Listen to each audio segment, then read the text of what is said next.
Greetings, Game Master Player here for another Dungeon Master vlog thing. So, I ran a game last weekend. It was kind of a pickup game. We were at a convention and not everybody was available to play. So, it was a it was kind of a fly by the seat of my pants. I didn't want to progress the story too much because not everybody was there. Oh, excuse me, and it was a convention game. Most convention games tend to be a little bit more fun and goof off. So, because we're all tired, we've all had rough days. So, I decided to have this little, smuggler's den that the players could go through, and I was gonna have a failing flesh golem, like one that didn't have all the immunities. He didn't have all of the, it didn't have all the hit points. I basically just chopped it in half, just for something to have fun. I kept the damage the same because it's still strong and the stats are still up there. It just didn't have all the immunities, so it wasn't. It couldn't. It can be affected by other things besides just adamantine and magic. Well, and fire, because flesh golems are affected by fire. So I was doing that, and so the first round of combat, rolled for initiative, and it got plunked with an arrow, and it started pretty good, and it was its turn, and I rolled crit on the paladin, and one shot, one kill. I one-shotted the paladin. Oh crap! So, and when the thing got up, there was a first level fighter. It was just a pre-gen character handed to somebody, but she left because she was done for the night. So the thing got up and killed the fighter right away, and that was the dramatic part. Well, the player was gone, and the fighter was only first level, in 1,000 feet. Too exit right to Indiana 15. Odd. Goshen, so Warsaw. I did that, and then right after that, I one-shotted the paladin. So they lost their fighter and paladin right away. And then I was doing damage to the rest of the party before they finally exit right to Indiana 15. Basically burned it. Goshen, Just Warsaw. completely burned it into nothingness for the most part. So there is that. That was cool. That was okay. But it was still that's how the fight started. And there wasn't any treasure or anything for it either, because in this area I didn't have any treasure. So it was just more story building things. In 1,000 feet. But Turn going right. back to my my stories and stuff like that, I think since I'm doing a lot of variants, obviously I have a variant flesh golem, something that can be more easily destroyed and beaten. I'm gonna start including other variant things in the game as well. And I was kicking around the idea of having variant items, some that do different damage, like necrotic damage, and not a lot, just like plus Turn right on North Detroit Street. It'd be like a magical weapon, but it's a more of a niche-y magical weapon, to where, like I said, it only has a +1, or instead of doing in +1 to 1.7 anything, miles. or whatever it might be. Turn right on doing a East +1 Main damage, Street. but it's only necrotic. It doesn't have a +1 to hit. It just has a +1 damage. Or, it's arrows that are kind of the same way. They're necrotic arrows, or obviously poisonous arrows, or flaming arrows, but they're not super burning on fire. They're just kind of hot, and so it's a +1 damage. Just tricking the system out a little bit, just to add a little more flavor to the game. I've been kicking around a lot of it, not just on, like I said, on the weapons, kicking around a little bit on the armor. They took, for example, Mastercraft away, and I'm thinking about allowing fitted armor to reduce something, like either a penalty or to reduce perhaps increase the armor class. So, because it's fitted for that person, but it requires time to be fitted, and it's going to be an extra cost. So, it's more for the lower class players that, they can't get the better armor, they can't get the better stuff. And I might actually even break up armor to where, you can get armor class by a piece. So I might do that too, and I don't know. It's, again, just kind of kicking around some ideas.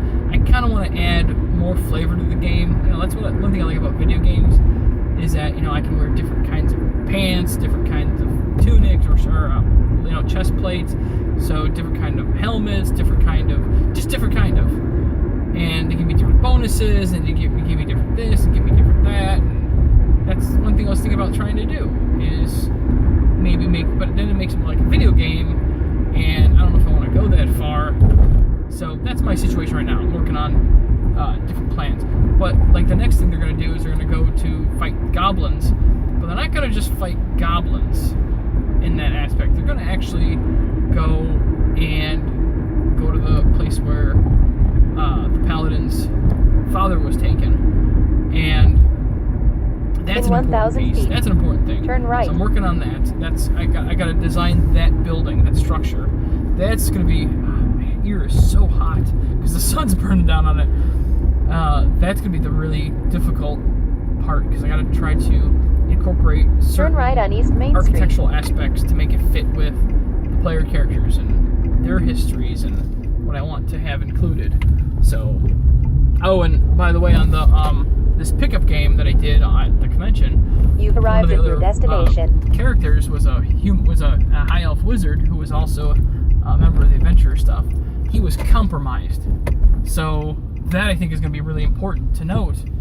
That can actually initiates can be compromised, and I think that's going to be really, really cool for the story, because now the players are going to have to worry about how far this guy's gotten in, and that is going to also allow me to have the players have a forced independence, to where they kind of need to sit and think about it a little bit more, what they're doing, what's going on. I can't think of all the right words I want to have, but they're gonna question what the guild itself is doing. They're gonna question what if the guild is responsible or who's been compromised in the guild. So it adds more of the conspiracy theory to it, the conspiracy issue. So the more people because they're not gonna be able to ask for help from everybody now, because my friends could be bad guys, and that's gonna be a rough thing. So it'll force the players to become a little more independent and a little more off-grid. I'm hoping to keep them from really using guild resources until I have more of a plan on what I want to do with it, how I want to get it set up. Yeah, I don't know. I gotta work on that. And I think this might be my last DM video for a while. I might only do one starting after major story breakthroughs, or major games that might go by, or maybe after a couple games go by, because I'm all caught up, excessively caught up on my world right now for what I want to do. Now it's going to be making some character names, some NPC names, places and people.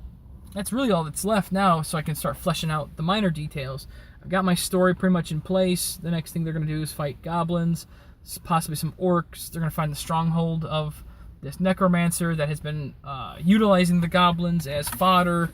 And there's going to be the goblins that have been kicked out, that were in charge. They're going to maybe ask the players for help if the players wanted to go that angle. And then they can go off, it'd be a different quest kind of thing, and they can maybe create a pact so the goblins will leave the humans alone, or whatever. Again, a bunch of different ideas I'm working on. So, I want them to do the goblins next, take care of the goblin situation. Like I said, it's going to be basically find the goblins that are under the thrall of the necromancer, find the necromancer's lair, or the place he's been using as a lair, which is going to have an actual full-blown flesh golem. So I have to get the players some better items still, and then, oh boy, and then they're going to go after the kobolds, possibly right after that. If not, they may go after the orcs, because if the orcs are dealt with, or at least kind of taken care of, then the goblins will have more space to grow the other way, away from the regular settlements. So I might force that angle, and then the players will have a ancient ruin thing they might go through. It depends on where level they're at that point. I gotta work on their levels. After they do the goblin quest, they'll get up to 3rd level. After they do the orc quest, if they do the orc quest and work with the goblin hierarchy, the royalty, whatever, the goblin king, if they do that, then I'm gonna probably take them up to the 4th level, because I've been doing it by story instead of by deeds, because not everything gets enough experience instead of doing whatever. And then the kobolds will be a level, and then the ancient ruins will be a level, and then I'll have some inner story elements after the goblins have been taken care of. I want to make sure the goblins are done first. I want to make sure the orcs are taken care of. I want to make sure the ancient ruins have been started, and then they're going to talk to the wizard and do some things with the guild. So, you know, you've got the goblins, the orcs, the ancient ruins, and the guild stuff. That's 4 more levels. They'll be at least 6th level. And if they take care of the kobolds, they get them up to 7th.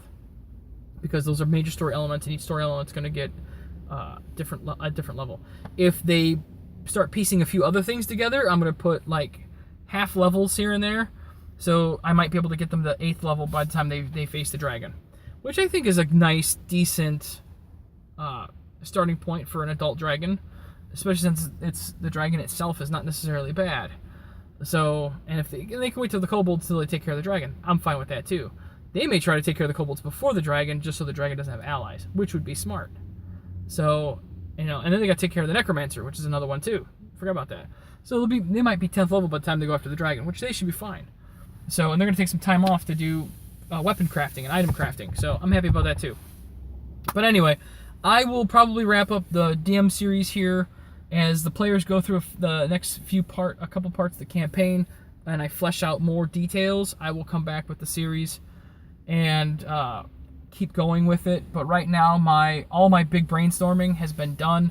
I do a lot of it on the fly. Like, I don't have the goblin numbers. I don't have the goblin lair designed. I'm going to work on designing this outpost first. And then after the outpost is designed, I might even flesh it out by map. I'm not sure yet. That depends if I think the players might stay there. But if I do, you're definitely going to end up getting. I'll have links in the description on the videos for that information, and then I will take it from there. So, but really, I'm at a point where I don't have any more world development. I have to wait for the players. I need the players to work with me to help develop the story. So once that's done, I can get started. So thank you, everybody, and I will see you in the next video. I'm going to be starting a Game Master series in general instead of a Dungeon Master series, and I'm going to talk about I think I'm going to talk about player creation, player development, and player interaction. And I think that's only going to be a couple of videos on that one, and then I might start for my next, whatever my next game might be, I might start brainstorming for that and having another series based off of that. You know, we'll see. So I'm still hoping to get my players to want to record, and then we'll record some videos of actual games, or maybe not record, but Twitch. Probably use Twitch, and we'll stream some videos. That might be a good idea. We'll stream some videos, and we'll have our games going. We'll see. We'll see what we can do. So thank you, everybody. I'll see you all in the next video.